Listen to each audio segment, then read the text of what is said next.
इस एक्ट्रेस ने अपने बॉयफ्रेंड के कर दिए थे 300 टुकड़े। आज मैं आपको एक कहानी सुनाने जा रही हूँ जिसे सुनकर आपके पैरों तले जमीन खिसक जाएगी। ये कहानी एक लड़की बॉलीवुड में हीरोइन बनने का सपना लेकर सपनों की नगरी बॉम्बे आती है। एक ऑडिशन के दौरान यहाँ उसकी मुलाकात फिल्मी दुनिया में काम दिलाने वाले एक व्यक्ति से होती है। यहाँ इन दोनों की दोस्ती भी होती है और फिर धीरे धीरे ये दोनों एक दूसरे के प्यार में पड़ जाते हैं। आप सोच रहे होंगे ये आपको हम शायद किसी बॉलीवुड की फिल्म की कहानी बता रहे हैं, लेकिन दोस्तों ये कहानी नहीं बल्कि हकीकत है। ये कहानी है टीवी एग्जीक्यूटिव नीरज ग्रोवर के मर्डर की। 2008 में हुए इस घटना ने जबरदस्त तहलका मचाया था। इससे भी ज्यादा हंगामा तो तब हुआ था जब पूरे मामले पर कोर्ट का फैसला आया। आखिर पूरी कहानी क्या है, इस मामले में कोर्ट का क्या फैसला था, चलिए जानते हैं सब कुछ इस वीडियो में। लेकिन उससे पहले आपसे रिक्वेस्ट है कि अगर आपने हमारे चैनल को सब्सक्राइब नहीं करा तो हमारे चैनल को सब्सक्राइब कर दीजिए और वीडियो को जमकर शेयर करें। और ये कहानी है लव ट्रायंगल की, एक ऐसी कहानी जिसे सुनकर आप हिल जाएंगे और शायद आप देश की न्याय व्यवस्था के बारे में सोचने पर मजबूर हो जाएंगे। नीरज ग्रोवर का जन्म 23 फरवरी 1982 को उत्तर प्रदेश के मैनपुर जिले के किशनी में हुआ था। इन्होंने मास कम्युनिकेशन की डिग्री हासिल की थी। ये बॉम्बे के एडलेम्स नाम के एक प्रोडक्शन हाउस में बतौर टेलीविजन एग्जीक्यूटिव काम करने लगे। इस कंपनी के साथ काम करते हुए इन्होंने मशहूर टेलीविजन शो क्या आप 5वीं पास में तेज हैं इसके लिए काम भी किया था। ये वही शो है जिसे बॉलीवुड के बादशाह शाहरुख खान होस्ट करते थे। इस शो के लिए शानदार काम करने की वजह से नीरज ग्रोवर को एक और अपकमिंग टेलीविजन सीरियल की जिम्मेदारी मिल गई। इसी सिलसिले में नीरज ग्रोवर सीरियल के एक्ट्रेस के ऑडिशन से जुड़े काम भी देख रहे थे। इस शो के लिए दर्जनों लड़कियां ऑडिशन देने आई। उनमें से एक लड़की मारिया मोनिका भी थी। मारिया मोनिका जो थी ऑलरेडी कन्नड़ फिल्म इंडस्ट्री में काम कर रही थी और बतौर एक्ट्रेस कन्नड़ भाषा में बनी हुई इनकी कुछ फिल्में काफी हिट भी थी। कन्नड़ फिल्म इंडस्ट्री में काम इन्हें अच्छा खासा मिल रहा था। फिर भी वहाँ जब इन्हें कामयाबी मिलने लगी तो इन्होंने सोचा कि वहाँ से निकलकर बॉलीवुड में अपना करियर बनाने का फैसला किया। इसी सपने के साथ वो बॉम्बे आ गई। बॉम्बे आकर इन्हें उम्मीद के मुताबिक कामयाबी तो नहीं मिली, पर इन्होंने छोटे पर्दे यानी टेलीविजन सीरियल से शुरुआत करने का फैसला किया और इसी सिलसिले में वो अपकमिंग टेलीविजन सीरियल में एक रोल के लिए ऑडिशन देने गए, जिसका काम नीरज ग्रोवर संभाल रहे थे। इस ऑडिशन के सिलसिले में पहली बार नीरज ग्रोवर और मारिया की मुलाकात होती है। पहली ही मुलाकात में मारिया का चेहरा सीधे नीरज ग्रोवर के दिल में बस गया और वो मनी मन मारिया को पसंद करने लगे। ऑडिशन की जिम्मेदारी नीरज ग्रोवर ही संभाल रहे थे, इसलिए उन्होंने मारिया का नंबर हासिल करने में उनको ज्यादा समस्या नहीं हुई और फिर वो काम के सिलसिले में फोन पर अक्सर बात करने लगे। बातचीत के दौरान ही धीरे धीरे नीरज ग्रोवर और मारिया की नजदीकियां भी बढ़ने लगी। मारिया को उस सीरियल में काम तो नहीं मिला क्योंकि उनकी हिंदी अच्छी नहीं थी। फिर भी नीरज ग्रोवर ने उन्हें भरोसा दिलाया कि वो इस इंडस्ट्री से जुड़ा हुआ है और कहीं ना कहीं उन्हें काम जरूर दिलवा देगा। अब नीरज ग्रोवर और मारिया में लगभग रोजाना बातें होने लगी। मारिया शायद नीरज से इसलिए बात कर रही थी कि बॉम्बे में नीरज के अलावा मारिया को कोई नहीं जानने वाला था और मारिया की नजर में नीरज अच्छा लड़का भी था जो बॉलीवुड में काम करने के लिए उनके सपनों को पूरा करने में उनकी मदद कर सकता था। कुछ दिनों तक नीरज ग्रोवर इस बात से अनजान थे कि मारिया का कोई बॉयफ्रेंड भी है, लेकिन जब दोनों की दोस्ती कुछ आगे बढ़ी तो मारिया ने नीरज को बताया कि उसका एक बॉयफ्रेंड भी है जिसका नाम Indian lieutenant Emile Joram Mathew है। एमाइल जोरम मैथ्यू कोई साधारण आदमी नहीं था बल्कि इंडियन नेवी में लेफ्टिनेंट रैंक के ऑफिसर थे और तब उनकी पोस्टिंग कोची में थी। मारिया और मैथ्यू के 2 महीने बाद एंगेजमेंट भी होनी तय हो चुकी थी। अब क्योंकि मारिया फोन पर रात भर नीरज से बातें करती थी, इसलिए मैथ्यू को प्रॉब्लम होने लगी और वो मारिया पर शक भी करने लगा। लेकिन मारिया हमेशा ये कहकर टाल देती कि वो बस काम के सिलसिले में बात कर रही है। इस बात को लेकर मारिया और मैथ्यू में कई बार नोकझोंक भी हुई और हमेशा मैथ्यू मारिया को नीरज से दूर रहने की सलाह देते। इधर बॉम्बे में मारिया को आए कुछ महीने बीत गए थे। तब तक मारिया इधर उधर रहकर गुजारा कर रही थी और अब क्योंकि बॉम्बे में लंबे समय तक रुकना चाहती थी, इसलिए उसने नीरज की मदद से एक फ्लैट भी किराए पर ले लिया और एक नए घर में शिफ्ट होने की तैयारी करने लगी। इधर लगातार बात करने की वजह से नीरज और मारिया की काफी अच्छी दोस्ती हो गई थी। इसलिए जब मारिया अपने फ्लैट में शिफ्ट होने के लिए प्लानिंग कर रही थी तो उसने नीरज से फोन करके कहा कि तुम मुझे नए घर में शिफ्ट होने में मेरी मदद करो। ये बात 6 मई 2008 की है। इसी दिन मारिया अपने घर में शिफ्ट हो रही थी और मारिया के बुलाने पर नीरज ग्रोवर शिफ्ट होने में उसकी मदद करने के लिए घर पर आ गया। शिफ्टिंग का काम होते होते रात के 8 या 9 बज गए थे। इसी बीच मारिया के फोन की घंटी बजी। मारिया मोनिका ने फोन उठाया तो दूसरी तरफ उसका बॉयफ्रेंड मैथ्यू था। इन दोनों में बातें होने लगी। इसी बीच मैथ्यू को फोन पे बैकग्राउंड में यानी उसके किसी मर्द की आवाज सुनाई दी। तब मैथ्यू ने मारिया से पूछा कि घर में कौन है। तब उसने कहा नीरज है, तो उस पर चिल्लाने लगा। उसने पूछा कि ये इस समय क्या कर रहा है। उसने कहा बस मैं घर में शिफ्ट हुई हूँ, थोड़ा सा काम करवाने में, शिफ्टिंग में हेल्प करने के लिए आया और फिर वो यहाँ से चला जाएगा। मैथ्यू ने उसे जल्द से जल्द वहाँ से सारा काम खत्म करके नीरज को उसके घर भेजने के लिए कहा। मैथ्यू की बात सुनने के बाद मारिया ने ये कहते हुए फोन रख दिया कि ठीक है, मैं बस काम खत्म करके नीरज को वापस भेज दूंगी। लेकिन ये बस कहने की बात थी, क्योंकि उस रात मारिया कुछ और इरादे बना चुकी थी। काम खत्म होने के बाद नीरज वहीं रुक जाता है। बॉयफ्रेंड मैथ्यू के दिल में कहीं ना कहीं ये बात बैठ जाती है कि शायद नीरज वापस नहीं गया और वो रात में मारिया के साथ ही रुका है, इसलिए वो काफी बेचैन रहता है और सुबह होने से पहले सीधे केरल एयरपोर्ट पर चला जाता है और पहली फ्लाइट पकड़कर सीधे बॉम्बे आ जाता है। वहाँ पहुँचते ही मैथ्यू मारिया के घर का बेल बजाता है। बेल की आवाज सुनकर मारिया दरवाजा खोल देती है। दरवाजा खोलते ही मारिया के पैरों तले जमीन खिसक जाती है, क्योंकि उसे जरा भी अंदेशा नहीं था कि इतनी सुबह सुबह मैथ्यू यहाँ पहुंच जाएगा। इधर दरवाजा खोलते ही मैथ्यू की नजर मारिया के पीछे खड़े नीरज ग्रोवर पर पड़ती है। नीरज ग्रोवर को देखते ही मैथ्यू का पारा काफी चढ़ जाता है और वो सीधे जाकर नीरज का कॉलर पकड़ लेता है। मारिया मैथ्यू को समझाने की बहुत कोशिश करती है और वो नीरज और मैथ्यू के दरमियान बीच बचाव करने के लिए भी आती है, लेकिन मैथ्यू का गुस्सा इतना बढ़ चुका था कि वो मारिया को भी धक्के देकर साइड कर देता है और उसको मारना शुरू कर देता है। मैथ्यू और नीरज के बीच हाथापाई और गाली गलौज कुछ देर तक चलती रहती है। इसी बीच उसकी नज़र पास के ही किचन में मौजूद सब्जी काटने वाले धारदार चाकू पर पड़ती है। बिना एक पल गवाए मैथ्यू तेजी से उस चाकू की तरफ लपकता है और चाकू अपने हाथ में उठाकर सीधे नीरज ग्रोवर के पेट में मार देता है। नीरज ग्रोवर कुछ संभल पाता उससे पहले ही मैथ्यू नीरज ग्रोवर पर कुछ और वार कर देता है। लगातार चाकू के वार से नीरज ग्रोवर तुरंत जमीन पर धाराशायी हो जाता है और मैथ्यू वार करना जारी रखता है। चाकू के लगातार वार की वजह से आखिरकार नीरज ग्रोवर वहीं दम तोड़ देता है और नीरज ग्रोवर 6 मई 2008 की रात 10 बजे मलाड में मौजूद मारिया के नए अपार्टमेंट में शिफ्ट होने में उसकी मदद करने आया था। अब वो उसी अपार्टमेंट में 7 मई 2008 को सुबह 8 बजे तक एक लाश बनकर पड़ा हुआ था। नीरज ग्रोवर की मौत के बाद वो समझ ही नहीं पा रहे थे कि क्या किया जाए, इसलिए कुछ देर यूं ही बैठते हैं। लेकिन अब जो कुछ होना था वो तो हो चुका था। उसके बाद मारिया और लेफ्टिनेंट के पास 2 रास्ते बचे थे। एक ये कि वो खुद को पुलिस के जाकर सरेंडर कर दे या फिर इस गुनाह को छुपाने की कोशिश करें। इन दोनों ने दूसरा रास्ता चुना।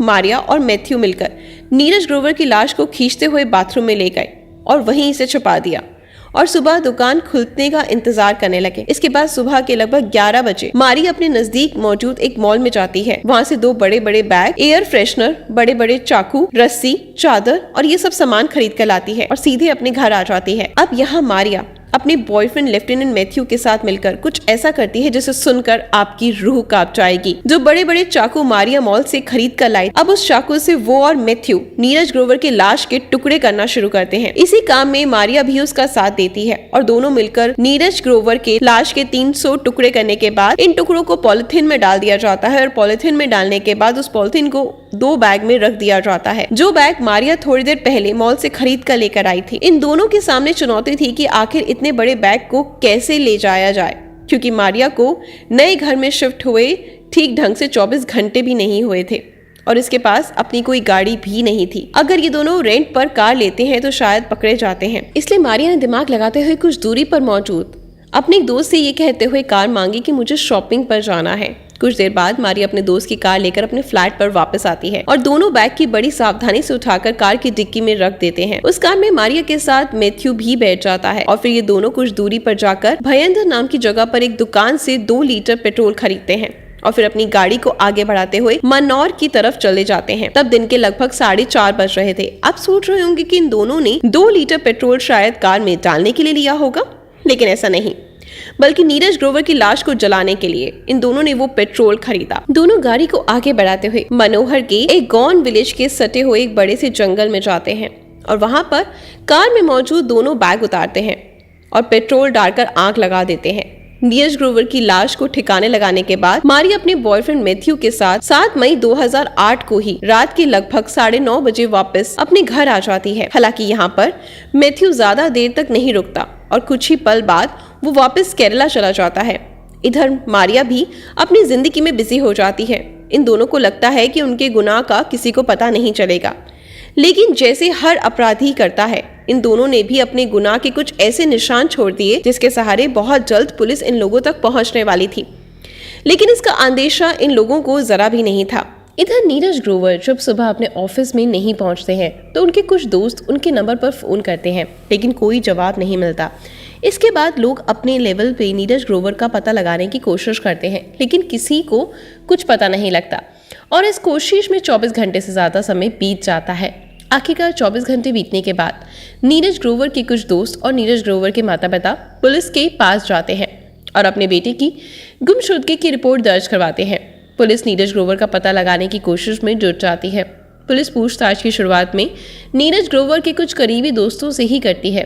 कुछ दिनों का समय यूं ही बीत जाता है, लेकिन पुलिस को कोई कामयाबी नहीं मिलती। लेकिन जब दोस्तों से पूछताछ होती है तो इसी दौरान खुलासा होता है कि नीरज ग्रोवर नई दोस्ती मारिया मोनिका नाम की एक लड़की के साथ हुई है। जब नीरज ग्रोवर के कुछ करीबी दोस्तों से बात की गई तो उनमें से 2 दोस्तों ने बताया कि नीरज ने बताया था कि आज रात मारिया के घर शिफ्ट करने में उसकी मदद करने जाएगा। इधर जब कुछ और छानबीन होती है तो पुलिस को जानकारी मिलती है, वो पुलिस के काम को काफी आसान कर देती है।